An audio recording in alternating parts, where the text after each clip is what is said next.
বাংলাদেশের মাটিতে প্রথমবারের মতো এশিয়ান ক্রিকেট কাউন্সিলের বর্ধিত সভা, যে সভায় ভারতের অহংকার চূর্ণ বিচূর্ণ করে অবশেষে অনুষ্ঠিত হলো ঢাকার মাটিতে।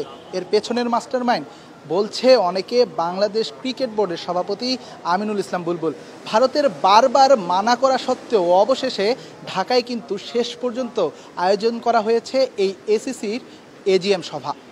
বাংলাদেশ, পাকিস্তান কিংবা ভারত, এই তিন দেশের মধ্যে যে ক্রিকেটীয় সম্পর্ক, সেই সম্পর্কে কিছুটা কি ফাটল ধরল প্রশ্ন উঠতে পারে। কারণ বাংলাদেশের সাথে পাকিস্তানের সম্প্রতি সময়ে যে সম্পর্ক কিংবা সম্প্রতি সময়ে যে বন্ধুত্ব, এই বন্ধুত্ব নাকি বাংলাদেশের সাথে ভারতের ক্রিকেটকে কিছুটা দূরত্ব এনেছে, বাংলাদেশের সাথে ভারতের ক্রিকেটের সম্পর্কে কিছুটা দূরত্ব এনেছে।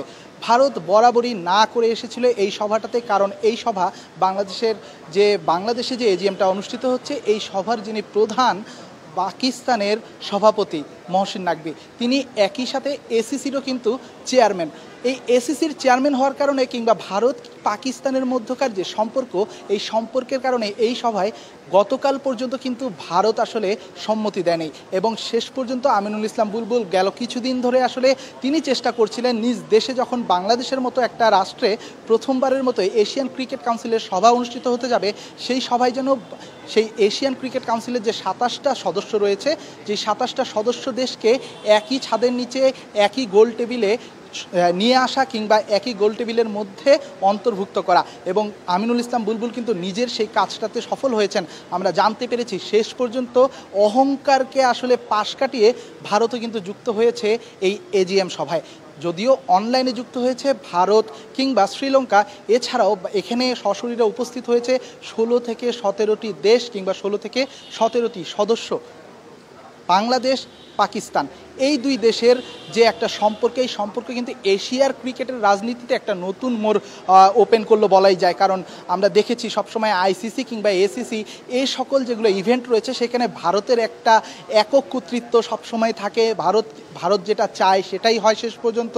ভারত পাকিস্তানের সাথে খেলতে চায় না, সেটাই হয়েছে। আমরা দেখেছি গত কিছুদিন আগে যে লিজেন্ডের যে গেমটা ছিল, সেখানে ভারত পাকিস্তানের ম্যাচটা শেষ পর্যন্ত আসলে স্থগিত হয়েছিল। কিন্তু বাংলাদেশে যখন এসিসির সভা আয়োজন করা হয়েছে, সেখানে কিন্তু ভারত নিজেদের সেই শক্ত অবস্থানে শেষ পর্যন্ত থাকতে পারেনি এবং শেষ পর্যন্ত তারা কিন্তু যোগ দিয়েছে এই এসিসি সভায় অনলাইনের মাধ্যমে।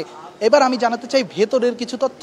আমাদের কাছে তথ্য এসেছে যে এই আগামী যে এশিয়া কাপ, যেটা আসলে আজকের এই এজিএমের প্রধান উপপাদ্য কিংবা প্রধান বিষয়, সেই এশিয়া কাপটা অনুষ্ঠিত হতে যাচ্ছে সংযুক্ত আরব আমিরাতের দুটি ভেন্যুতে। একটা হলো দুবাইয়ে, আরেকটা হলো আবুধাবিতে।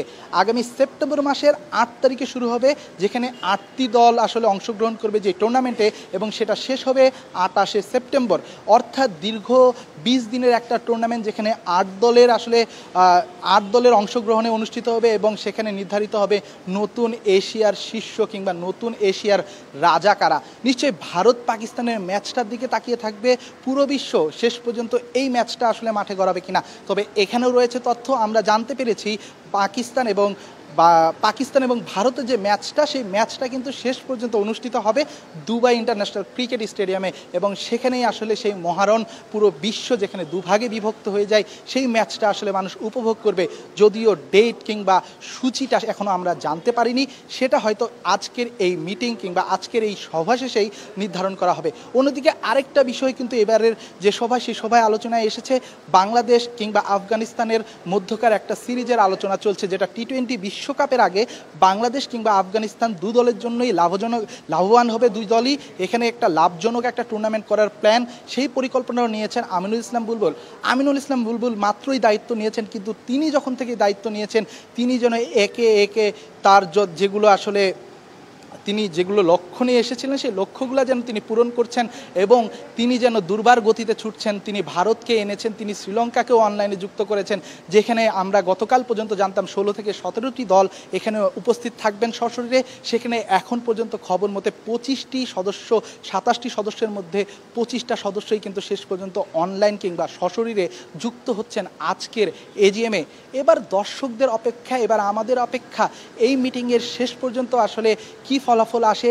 যেটা অফিসিয়াল ফলাফল আমরা তো আপনাদেরকে দিয়েছি, যেটা আমাদের সোর্স থেকে আমরা পেয়েছি।